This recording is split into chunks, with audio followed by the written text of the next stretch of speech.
They both said, "I do," on a Saturday. One couple stood before 500 guests in a hall so decorated that people were taking videos just to show their friends who weren't invited. The bride's dress was flown in from Dubai. The groom arrived in a Rolls-Royce. The Aso Ebi alone cost more than some people's rent for 6 months. That night, Twitter was on fire. Couple goals. This is what we want. God, when? The other couple? They wedded in a small church in Surulere. 40 people, a rented canopy, jollof rice and chicken that the bride's mother cooked herself from 4 a.m. The groom wore a suit he borrowed from his elder brother. There was no DJ, just a Bluetooth speaker and somebody's Spotify playlist. By 8 p.m., it was over. No one posted about it. No one trended. But here is what nobody tells you about those 2 Saturdays. One of those marriages is full of life, and the other one is already dead. Biodun and Temi Adetokunbo. Say those names in Lagos Island, and people will smile with their whole chest. Biodun was 41, group head at one of the top 5 banks in Nigeria, the kind of man who had a driver, a PA, and a chef, and still somehow always looked busy. His suits were Canali, his shoes were Santoni. His watch, a Patek Philippe, cost more than the annual salary of 3 of his junior colleagues combined. He didn't flaunt because he didn't need to. His life did the talking. Temi was 38, beautiful in the way that makes strangers uncomfortable, like you feel you should apologize for looking. She ran a skincare and beauty brand that had been featured in Vogue Africa. She had 890,000 followers on Instagram. Her page was a carefully curated world of luxury travel, aesthetic flat lays, and glowing skin. Every post was a production, lighting, angles, captions that sounded spontaneous but were drafted 3 times. They lived in a duplex in Banana Island, swimming pool in the back, smart home system, a guest room that nobody ever stayed in because they didn't really have friends. They had associates. From the outside, Biodun and Temi were everything. From the inside, they were 2 strangers sharing a postcode. They had been married for 9 years. In the first 2, there was still something there, a spark, late-night conversations, holding hands in the car, small fights that still ended in laughter. But somewhere between his 3rd promotion and the launch of her 2nd product line, they had simply drifted, and neither of them had noticed until the drift became the distance, and the distance became the default. Now their mornings looked like this. Biodun would wake at 5:30 a.m. He'd go to his home gym for 40 minutes, come out, greet Temi with a nod if she was awake, eat the breakfast the chef had prepared, and leave by 7:15.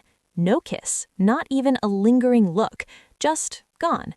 Temi would wake later, scroll her phone for 20 minutes, check her brand's DMs, eat alone at the long dining table that sat 12 people and was always set for 1, and then begin her day. They were not fighting. That's the thing people don't understand. This wasn't a screaming match marriage. This was something quieter and much, much colder. They had simply stopped choosing each other. They had stopped asking, stopped sharing, stopped caring in the way that love requires you to care, actively, daily, on purpose. At dinner, when they were both home, they sat at opposite ends of that long table and looked at their phones. Sometimes Temi would mention something about the business.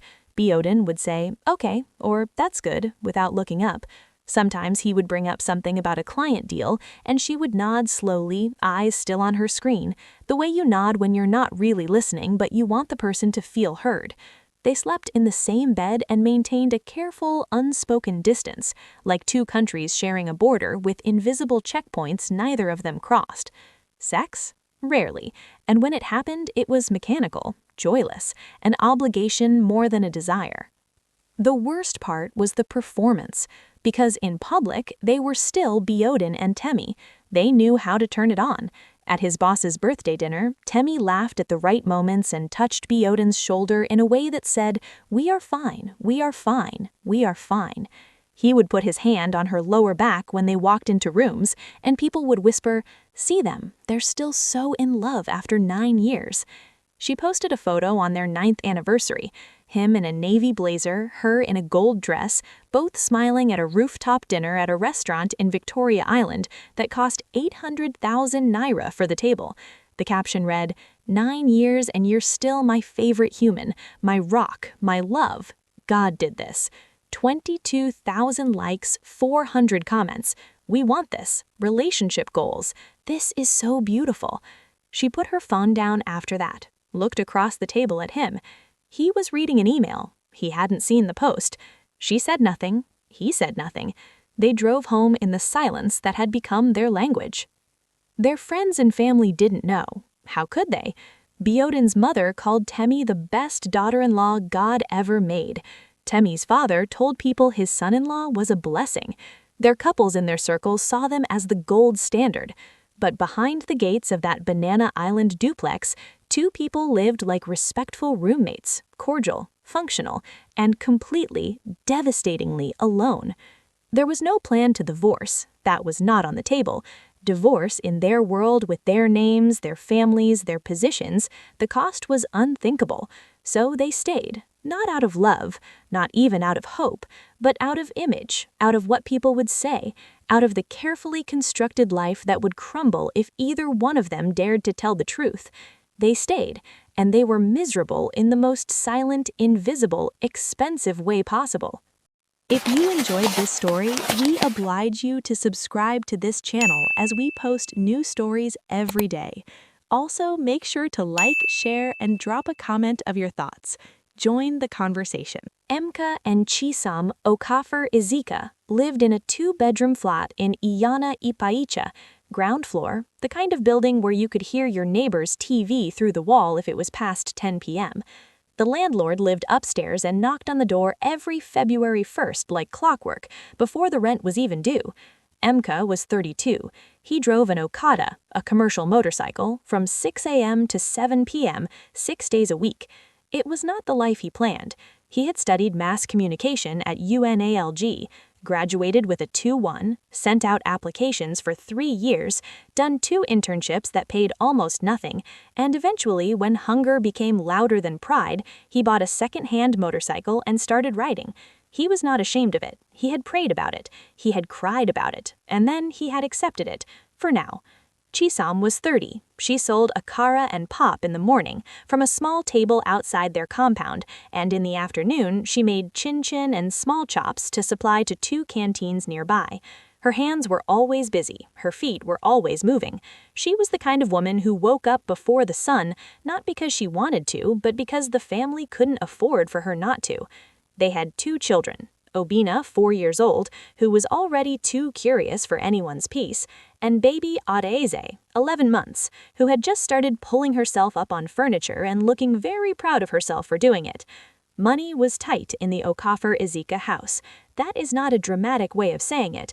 It is simply the truth. There were months where Emka would come home and count what they had left and tell Chisam, "We have to manage," and she would nod and then somehow, from the same ingredients, produce more food than should have been possible. There were weeks where they debated between data subscription and adding pepper to the stew. There were days Emka sat outside on the small plastic chair after Chisam and the children were asleep and just stared at the sky, carrying the weight of a man who wants to do more and hasn't found how. But here is the thing about the Okafor Izika. They laughed a lot. Not the rehearsed laughter of people performing happiness, but the real kind, the kind that starts somewhere in the belly and comes out before you can stop it. The kind that happens when Obina says something so unexpectedly foolish that both parents have to hold each other to stay standing. Chisam would tell Emka everything, every small thing. "Mama Noji gave me a funny look at the market today. I think she's jealous of my chin-chin formula." And Emka would lean forward on the plastic chair with genuine interest, genuinely entertained, and say, "Tell me everything." And she would, and he would listen, really listen. And Emka would come home some evenings with one small thing, a sachet ice cream he bought for 40 naira from a hawker, or small piece of suya wrapped in newspaper, and hand it to her with such ceremony, such deliberate love, that she would collect it like it was a gift from a 5-star restaurant. Because it was. In the currency of intention, it cost him everything. On Sunday evenings, after church and after the children were bathed and fed and put to sleep, they would sit together on their small sofa, the one with the slightly torn armrest that they kept saying they'd fix, and they would just talk about the future, about Emka's dream of getting a car and doing ride-hailing, about Chisum's plan to expand her small chops business, about where they wanted the children to go to secondary school, about nothing, about everything. Voices low, the fan on. He called her Chi-Chi even after 4 years of marriage, not because it was cute, because he couldn't help it. The name came out of him like breathing. She called him Obim even in moments when they were having little misunderstandings, because it made him feel like a king and she wanted him to feel like one. There were hard moments, real ones. One night, Emka came home and said the motorcycle's engine was giving problems, and the mechanic said it would cost 35,000 naira to fix.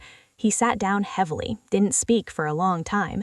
Chisum put Adeze in the cot, came and sat beside him, didn't try to fix it immediately, didn't panic, didn't start crying.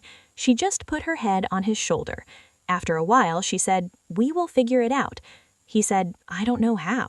She said, "We don't need to know how yet. We just need to know that we will." And he exhaled, like something left his body. He put his arm around her and she let him hold her, and for 20 minutes they just sat there, together, in the middle of a problem they hadn't yet solved. They figured it out. His cousin lent them 20,000 naira. She sold extra batches of chin-chin that week. The motorcycle was fixed by Thursday. The problem didn't disappear because of love. Love didn't pay the mechanic. But love made the problem something they walked through together, instead of something that broke them apart. When neighbors passed by on a Saturday morning and heard Chisum's laughter floating through the open window and Emeka's voice rising in playful argument, they would smile without even meaning to. There was something in that flat that you could feel from outside, something warm, something real. Nobody posted about Emeka and Chisum, no photos on Instagram, no anniversary captions. Their love was not content, it was just life. Loud, imperfect, underfunded, and deeply, completely alive. 2 marriages, both real, both legal, both started with vows and flowers and a hope for forever. But only one of them is actually living. We spend so much time chasing the version of life that looks good in a photo, the big house, the luxury car, the aesthetic wedding, the couple that turns heads. We see Biaden and Temi and we say that is the goal.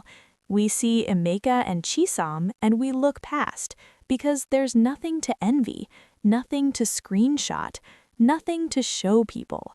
But nobody tells you what Temi feels when she sits at that long table alone and realizes that her husband is in the same house and yet she is completely alone. Nobody posts about that. Nobody tells you what it feels like for Biaden to lie in a bed next to someone every night and feel absolutely nothing, not even the warmth of her presence, because they stopped reaching for each other so long ago that they've forgotten what it felt like to try. Nobody tells you that you can be rich and be dying inside. And nobody asks Chisum what it's like to have a husband who looks at her, really looks at her, after 4 years and 2 children and a torn sofa and a broken motorcycle, and still sees her. Not her Instagram, not her achievements, not what she brings to the table, just her. Nobody asks Emeka what it feels like to work a hard job that humbles him every day, and then come home to a woman who has never once made him feel less than a man. We are obsessed with the version of love that looks rich, but the richest love I have ever seen doesn't live in Banana Island. It lives in a 2-bedroom flat in Ayana Ipaja, where a man and a woman sit on a torn sofa on Sunday evenings and talk about everything, and where the laughter is so real it floats through the window and makes strangers on the street smile without knowing why.